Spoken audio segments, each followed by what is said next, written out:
Copa আমেরিকার মতো একই দিনে শুরু ইউরোর কোয়ার্টার ফাইনাল। প্রথম দিনেই 4 হেভিওয়েটসের লড়াই। হাই ভোল্টেজ লড়াইয়ে মুখোমুখি সাবেক চ্যাম্পিয়ন জার্মানি এবং স্পেন। স্টুটগার্টের MHPA স্টেডিয়ামে ম্যাচটি শুরু হবে রাত 10টায়। এর 3 ঘন্টা পর মাঠে নামছে রোনালদোর পর্তুগাল, প্রতিপক্ষ হট ফেভারিট ফ্রান্স।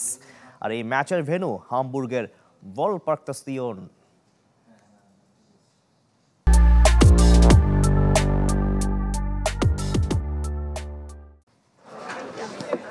এবারের ইউরোয় সবগুলো ম্যাচ জিতে কোয়ার্টার ফাইনাল নিশ্চিত করা একমাত্র দল স্পেন। ফুটবলারদের সাম্প্রতিক ফর্ম, টেকনিক, ট্যাকটিসে শিরোপা জয়ের অন্যতম দাবিদার লা রোহা ফিউরি।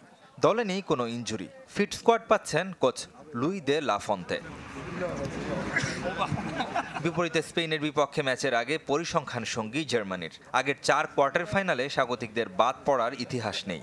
ইউরোপের দেশগুলোর মধ্যে সবচেয়ে বেশি 19 বার শেষ 8-এর লড়াইয়ে ডিমেনশেফট। 4 ম্যাচের সবগুলোতে জিততে না পারলেও 10 গোল করে নিজেদের রেকর্ড ভেঙেছে নাগলসম্যানের দল। ডিফেন্সের শক্তি বাড়াতে ইনজুরি কাটিয়ে ফিরছেন জোনাথন টাহ।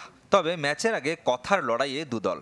তরুণ তুর্কি লামিনে ইয়ামাল যেমন স্পেনের তুরুপের তাস, তেমনি টনি ক্রুজে ভয় লা ফন্তের। জানি ইয়ামাল একজন প্রতিভাবান ফুটবলার, তবে কঠিন প্রতিপক্ষের বিরুদ্ধে ও কেমন করে সেটা দেখার বিষয়। সত্যি বলতে আমি ওকে নিয়ে যতটা না চিন্তিত তার চেয়ে বেশি ভাবছি জামাল মুসিয়ালাকে নিয়ে। শক্তিমত্তায় আমরা জার্মানির চেয়ে এগিয়ে থেকে নামবো। এটা অঘোষিত ফাইনাল।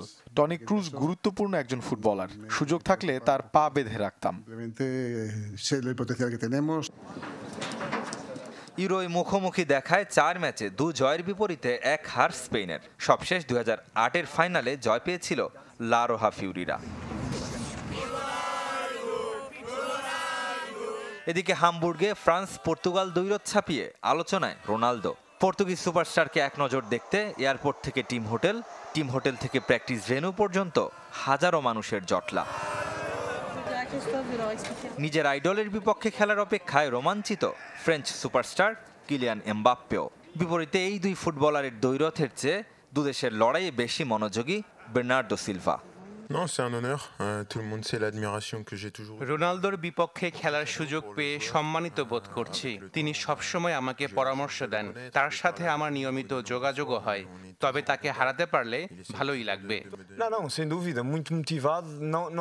এটা সত্য, এমবাপ্পে, রোনালদো দুজনই দারুণ ফুটবলার, কিন্তু খেলাটা 2 দেশের মধ্যে হচ্ছে এবং 2 দলই জেতার জন্য মাঠে নামবে। আমরা শুধু ফোকাসটা ঠিক রাখতে চাই। স্লোভেনিয়ার বিপক্ষে শেষ 16 লড়াইয়ে 120 মিনিট ধরে খেলার পরও পর্তুগালে ইনজুরির হানা নেই। বিপরীতে 2 ম্যাচ হলুদ কার্ড দেখায় নিষেধাজ্ঞায় আদ্রিয়ান রেবিও। পর্তুগালের বিপক্ষে আগের 14 দেখায় 11 জয়ের বিপরীতে মাত্র 1 হার ফ্রান্সের। 5 ইউরোয় চতুর্থবারের মতো সেমিফাইনালে ওঠার লড়াই লেস ব্লুদের। রেদওয়ান শুয়েব, চ্যানেল 24।